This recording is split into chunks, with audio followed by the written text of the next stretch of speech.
సికింద్రాబాద్ శతాబ్దాలుగా ఉన్న ప్రత్యేక చరిత్ర ఎవరూ మర్చిపోలేరని మాజీ మంత్రి సనత్ నగర్ బీఆర్ఎస్ ఎమ్మెల్యే తలసాని శ్రీనివాస్ యాదవ్ అన్నారు. సికింద్రాబాద్కు చెందిన నార్త్ జోన్ ప్రాంతాలను తీసుకెళ్లి మల్కాజ్గిరిలో కలిపేశారని ఆయన తీవ్ర ఆగ్రహం వ్యక్తం చేశారు.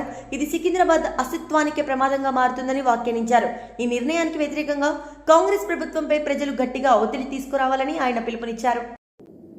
మనం నిత్యం ప్రజల మధ్యన ఒక ఐక్యతా భావంతోని నార్త్ జోన్ ఏరియా అంటే ఎప్పుడు చూసినా సికింద్రాబాద్ ప్రాంతం అంతా పీస్ఫుల్గా ఉండేటువంటి ఏరియా.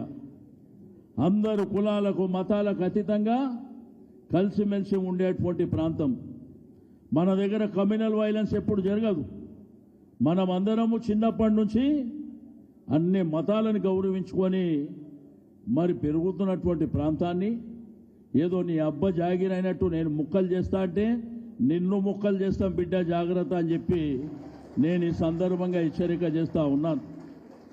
మీ అయ్య జాగిరేం కాదు, ఇది నీ ఇష్టం ఉన్నట్టు చేసుకోనికే. ఇది ప్రజాస్వామ్యం లోపల నైతికంగా ఇది ప్రజల యొక్క హక్కు.